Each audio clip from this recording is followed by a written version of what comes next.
Hey guys, this is Richard with Level Wind Systems. We are the maker of the autowind flyer that you see here. I'm sure you guys are familiar with this flyer that we make for other manufacturers. We actually took and created this spinner to incorporate a level winder.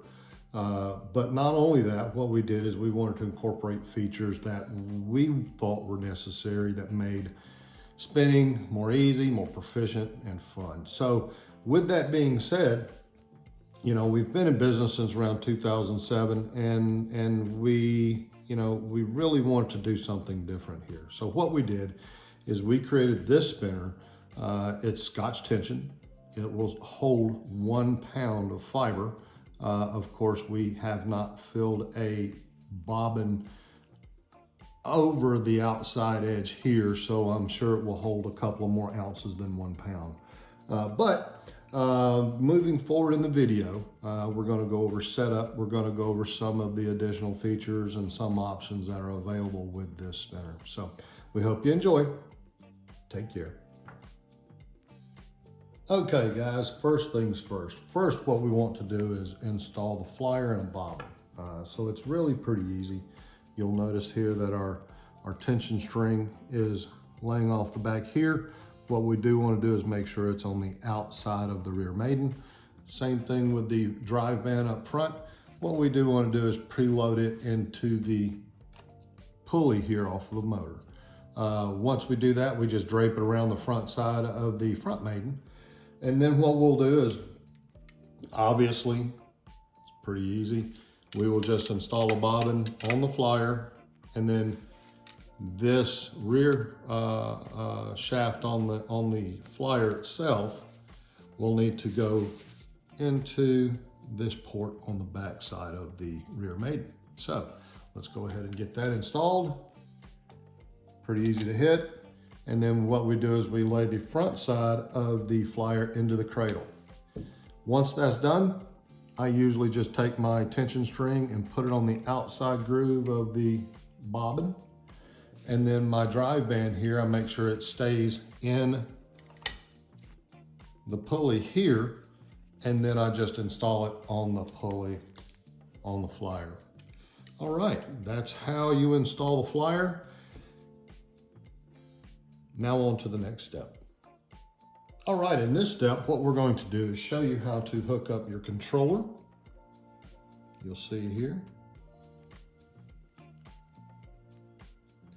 As well as the optional foot pedal. All right, let's get started.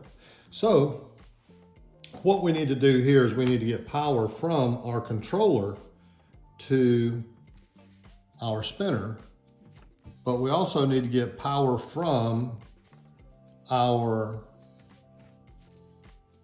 house or our battery into the controller so we can power the spinner. So basically all we do, I'm going to move this back just a little bit.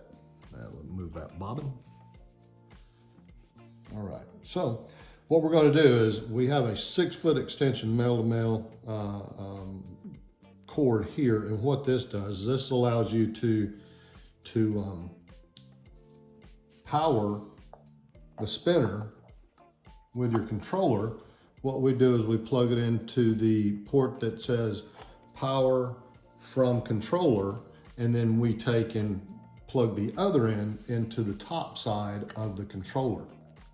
The reason why we do this, and the reason why we make our controller separate, is because we have 6 foot of cord here. And if you're, like me or Jan, and we're watching a movie and we want to sit back on the couch and spin, we don't want to have to sit up and have to adjust our controls on our spinner. We just want to sit back on the couch and spin from there. What we do is we take this and we locate it onto our lap or onto the couch next to us. It really makes it very convenient. This is the way that we used to make some spinners that we've created in the past, and we thought this was a good carryover. On the controller side here, now what we have to do is either run the power supply, which is a 12-volt power supply, or you can purchase one of our talent cell batteries. This is a 6,000 milliamp hour battery. For the most part, this will last somewhere around 40 hours. So the draw that we get off our motor and the efficiency of our flyer system allows us to spin for quite a long time. We've had some reports that they've gone a little longer, but this is what we're okay with stating. So with that, what we've done is from there, you take your power supply and you simply plug it in to the bottom side of the controller. And then from that, you simply just take your power supply and plug it into the wall. If you choose to use the battery, then what you do is you will plug it into this port here. There will be a power cable supplied with the battery, and it will be plugged in here, and then take the place of the power supply and plug it in here. So that's how you power up your system. If you have any questions, please drop us a line. Off to the next instruction.